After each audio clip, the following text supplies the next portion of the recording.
परम पूज्य संत श्री आशाराम जी बापू ने भी स्वामी विवेकानंद की तरह 100 साल बाद शिकागो में आयोजित विश्व धर्म संसद में अपना भारत का परचम लहराया था।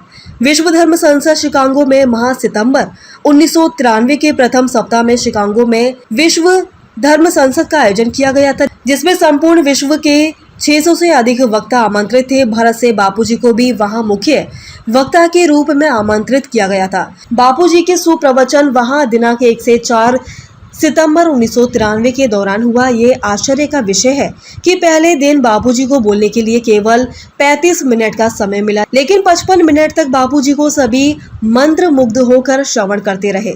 अंतिम दिन बापूजी को 1.25 घंटे का समय मिला, लेकिन सतत 1 घंटा 55 मिनट तक बापूजी के सुप्रवचन चलते रहे। विश्व धर्म संसद में बापूजी ही एकमात्र ऐसे भारतीय वक्ता थे जिन्हें 3 बार जनता को संबोधित करने का सुअवसर प्राप्त हुआ।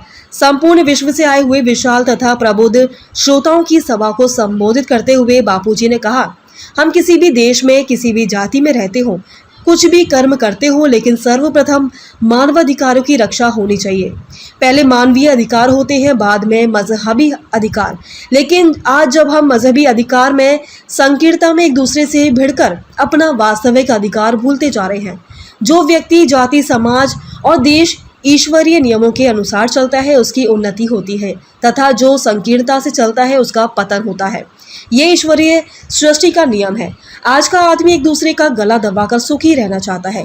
एक गांव दूसरे गांव को और एक राष्ट्र दूसरे राष्ट्र को दबाकर खुद सुखी होना चाहता है, लेकिन ये सुख का साधन नहीं है। सुख का सच्चा साधन है एक दूसरे की भलाई, मदद करना। सुख चाहते हो तो पहले सुख देना सीखो। हम जो कुछ करते हैं घूम फिर कर वह हमारे पास आता है। इसलिए विज्ञान के साथ साथ मानव विज्ञान की भी जरूरत है। आज का विज्ञान संसार को सुंदर बनाने की बजाय भयानक बना रहा है, क्योंकि विज्ञान के साथ वेदांत का ज्ञान लुप्त हुआ जा रहा है।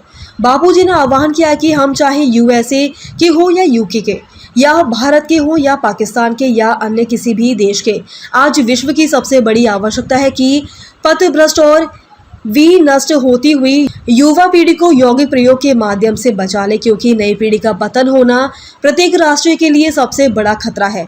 आज सभी जातियों, मजहबों और देश को आपसी तनावों तथा संकीर्ण मानसिकताओं को छोड़कर तरुणों की भलाई के लिए ही सोचना चाहिए। विश्व को आज आवश्यकता है कि वह योग और वेदांत की शरण में जाए। बापूजी ने आह्वान किया कि इस युग के समस्त वक्ताओं से, चाहे वे राजनीतिक के क्षेत्र के हो या धर्म के क्षेत्र के, मेरी विनम्र प्रार्थना है कि वे समाज में विद्रोह पैदा करने वाला भाषण न करें, अपितु प्रेम बढ़ाने वाला भाषण देने का प्रयास करें। मानवता को विद्रोह की जरूरत नहीं है, अपितु परस्पर प्रेम और निकटता की जरूरत है। किसी भारतवासी के किसी कृत्य पर भारत के धर्म की निंदा करके मानव जाति को सत्य से दूर करने की कोशिश न करें, ये मेरी सबसे प्रार्थना है।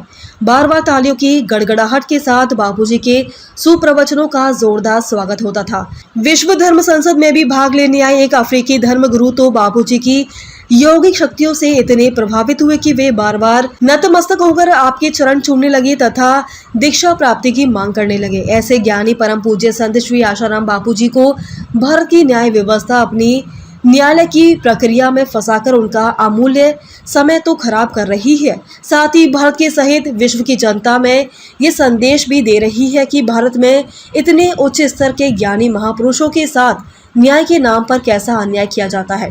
आतंकवादियों को तो संविधान के मौलिक अधिकार के कारण इलाज के लिए जमानत दे दी जाती है, लेकिन गंभीर बीमारियों से पीड़ित परम पूज्य संत श्री आशाराम जी बापू को जोधपुर हाई कोर्ट में जमानत देने से इनकार कर दिया। वहीं देश की सबसे बड़ी अदालत सुप्रीम कोर्ट कुत्तों के विषय में तो स्वतः संज्ञान ले रहा है, लेकिन देश की असली धरोहर और विरासत संतों के मामले में मौन होकर पिछले 13 सालों से अन्याय होता दिख रहा है। यही हाल मोदी सरकार और राष्ट्रपति द्रौपदी मुर्मू का है, ऐसा इतिहास के जानकार सूत्र बता रहे हैं।